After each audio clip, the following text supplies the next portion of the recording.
Good morning, everyone. Good morning. Look how cute this is. Oh, these are gorgeous. Look at that. These are little harmless begonias. Today we're going to be talking about doing up some shade hanging baskets or shade planters. Specifically using the begonias. Yeah, because there are people that have shady areas in their yard. But first, so if you're watching us on Facebook, can you do us a favor? Or YouTube? Can you please hit that follow button if you're on Facebook? Please. Please. Or if you're on YouTube, go ahead and hit that subscribe button.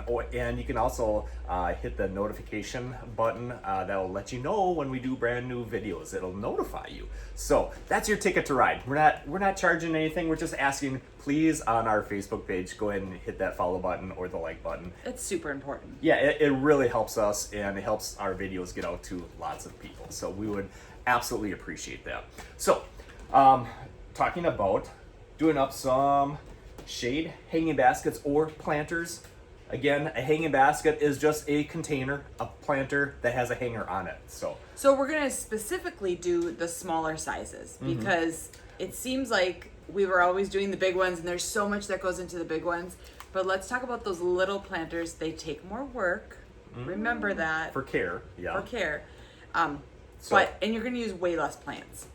So 8 and 10 inch hanging baskets. These are so cute. Is what we're So gonna do. this is the harmless. So, And this one is the nonstop. yep, the regular It's nonstop. actually called limitless. Okay, so the homilus, with this yellow one, these have more petite flowers. So they have more flowers, more little clusters of flowers, whereas the regular non-stop begonia, the tuberous begonia, generally has much larger flowers, but less. So they're each unique. They tend to get more full, where these stay a little bit more upright. A little more petite, and also A little bit, yeah. We love both of them, and there's definitely a need and a place for both of them. We love both.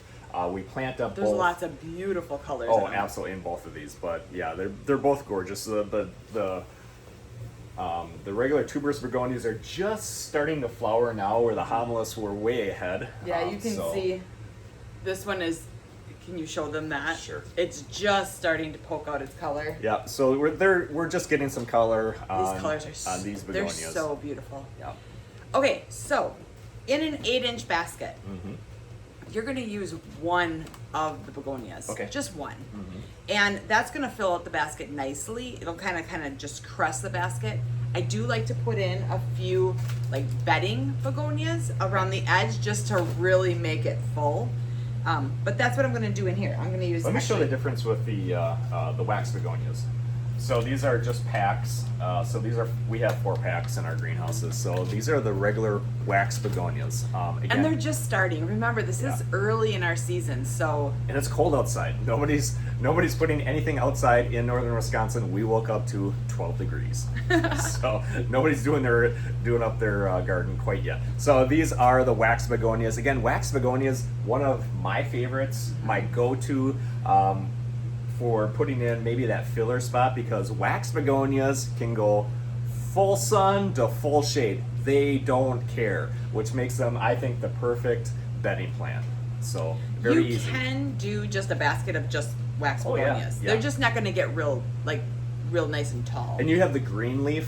We do have a bronze leaf also, do. so that kind of makes that unique. There is this leaf is bronze instead of green, and there's several colors: the white, red, pink. Kind of those different hues. Yeah. So anyway, that is the wax begonia. Great to use in a kind of that filler plant. Which I'm going to do. So I'm going to take and pull it out of the sleeve, place it in there, and I want to get it down pretty low in the basket because I don't want that dome to happen, because I don't want the water to shed off. I don't want it to be rounded like this as far as the soil.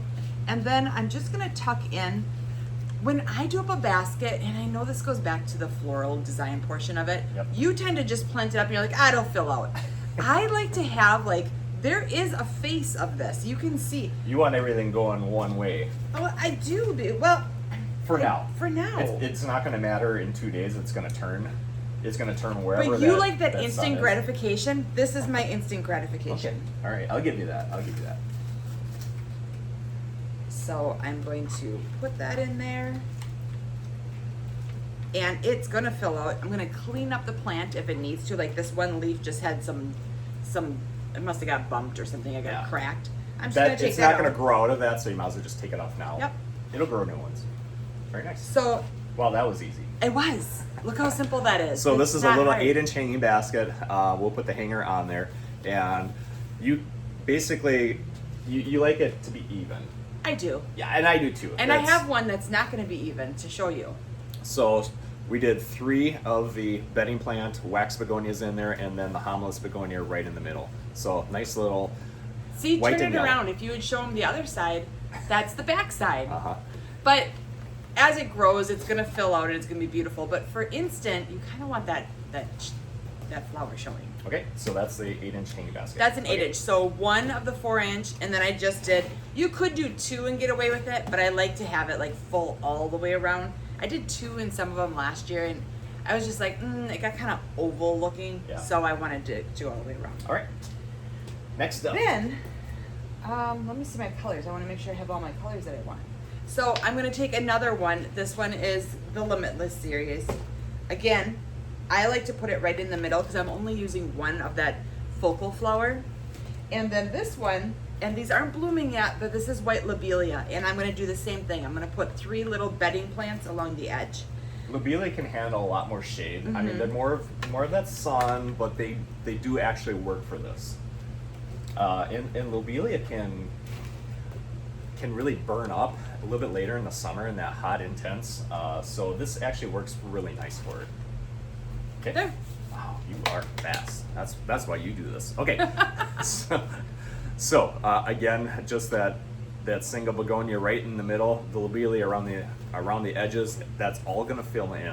Really, really nice. The really important thing is when you're picking out whether it be little bedding plants to go along the side or the plant in the middle, you have to make sure that they all play nice with each other.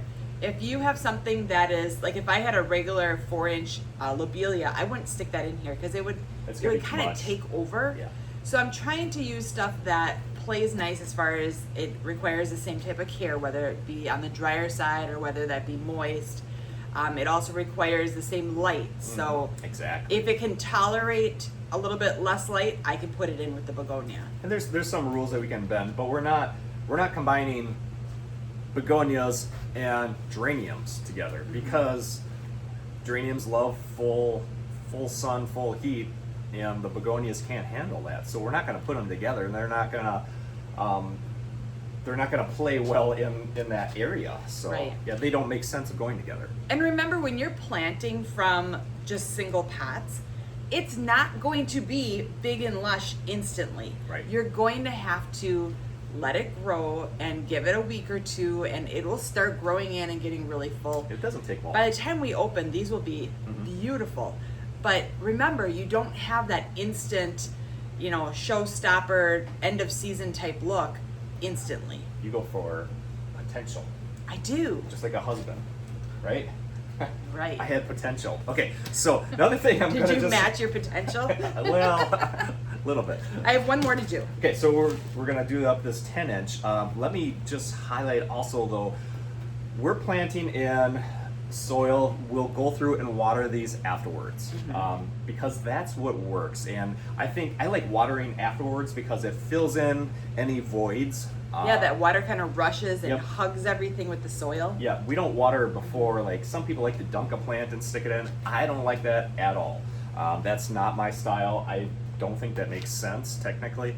So this is why we plant up first and then we'll water it right afterwards. And that's how we've always done it. And in the greenhouses, the hanging baskets, we get a line going, plant them up, and then we set them down and I go through and I water them and hang them up. Right. So that works well.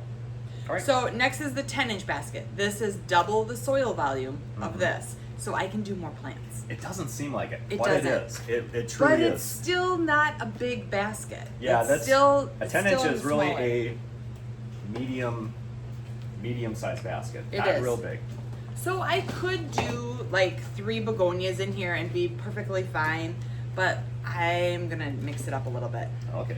So we're gonna do a begonia, And I'm going to take a vine, and this is a compact vine. This isn't the Ipomoea that is real aggressive. So remember that when you're shopping, like with like, you don't want this big, huge vine that takes over. If you had grabbed the potato vine, the Marguerite series, that trails like 6 feet, it would be way, it would take over. It would be way too much for. But this one is the Psychic Lime, and it's a more compact one. It's gonna kind of come over, but it's not gonna get that real aggressive. And then I'm gonna take a Browalia. Browalia is a beautiful plant. This one is in the purple. Yeah, there's white in this. These are the Endless from Proven Illumination is what the name is. These have become a favorite of ours. They really and they like the shade. They make a nice basket or container too. And I'm gonna take that and I'm gonna put it on the backside, and it will literally.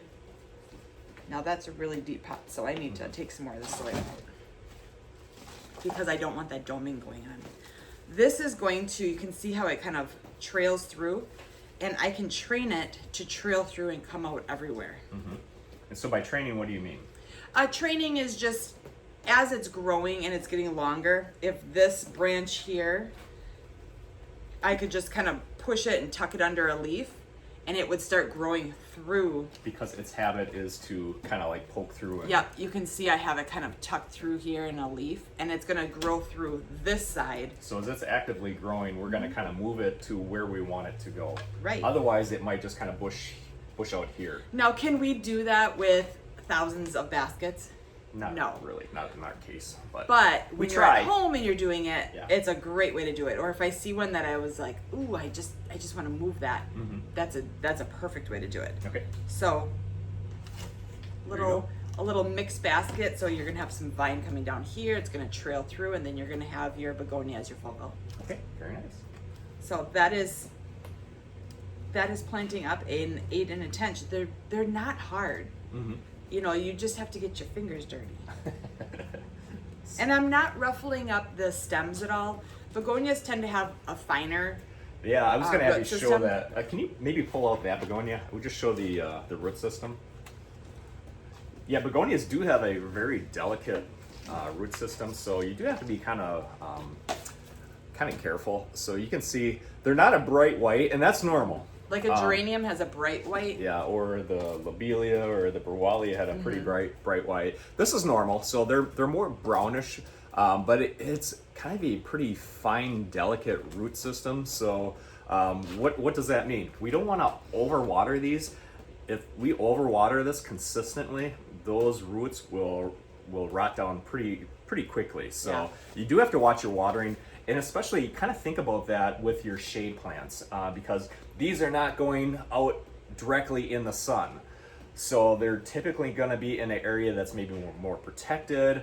They're not going to get that blast of sun, maybe not even the wind blowing through them. So watch your watering when it comes to your shade plants because it's really easy to overwater them and they don't have that chance to dry down during the day. A lot of the shade plants will have leaves, flowers that have a lot more moisture in them. Yeah, thicker.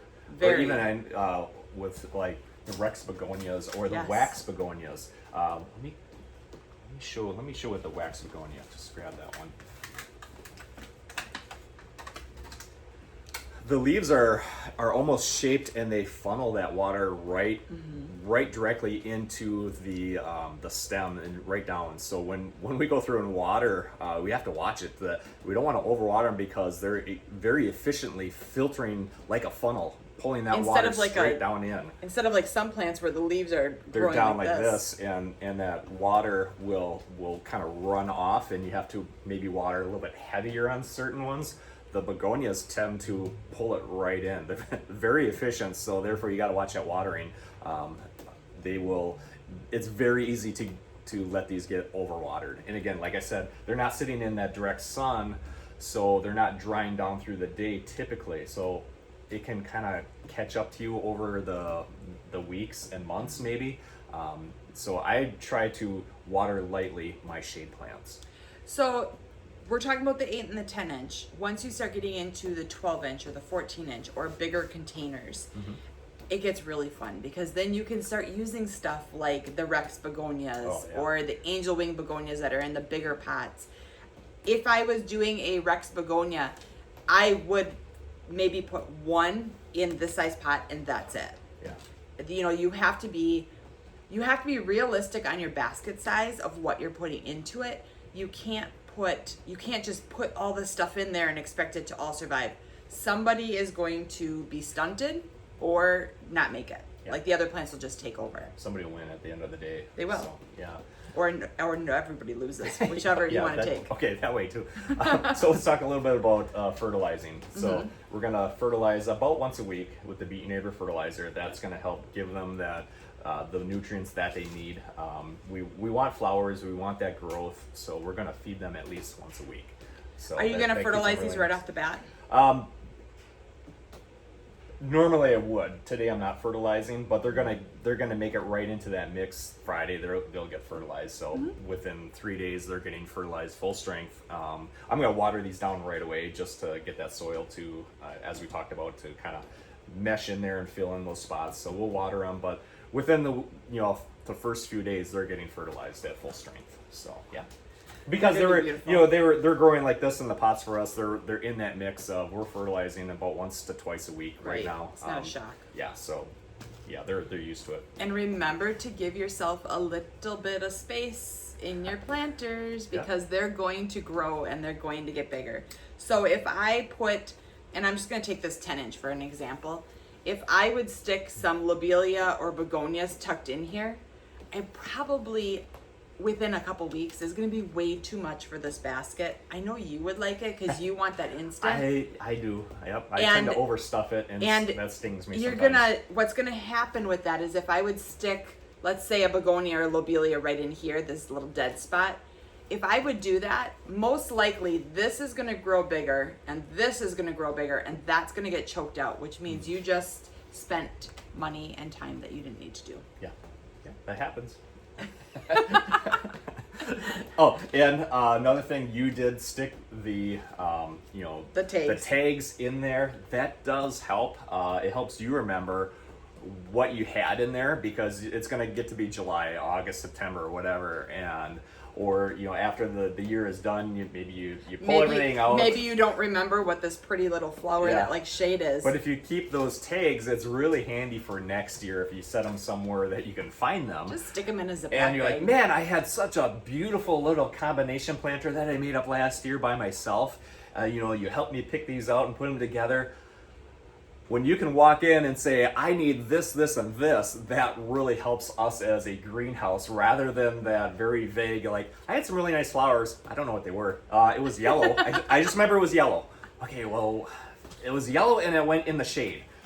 Okay, well, that kind of narrows it down for us. But when you walk in with those tags, man, greenhouses can attest to this. This really helps us a lot to kind of take that mystery and like, okay, you had the Browalia. It's right here, or we don't have it this year, or whatever it is. Right. So that does help us a lot. So those look great. Beautiful. So I have a couple hundred to do. Right. Get to it. So speaking of our Beat Your Neighbor fertilizer, we have 2 new retailers that we're going to highlight. So Riverside Greenhouses in Marathon, Wisconsin. Yeah, welcome to the family. Right, to the Beat Your Neighbor family, so the BYN. So they are one of our brand new retailers, and also Barnes Greenhouses in Trenton, Missouri. They are another brand new retailer of our fertilizer. So you can find our BYN there. So be sure to stop in. That's your local place that carries that. And if they're not in either one of those areas, we can ship directly to your house. Or you can go on the beatyourneighbor.com. There is a locator map of retailers across the United States, and you can see who is closest to you. And we're adding more every day. So that's awesome. This morning I was doing that before we came out. We're very excited to be filling in the map of the United States. So that's a lot of fun. And it's like my bingo card right now. Yeah. So it's like daily we're adding to the BYN family. So very excited about that. So be sure to hit that follow and like button for us. Please do that. And we will see you tomorrow. All right. Great. Bye. Bye-bye.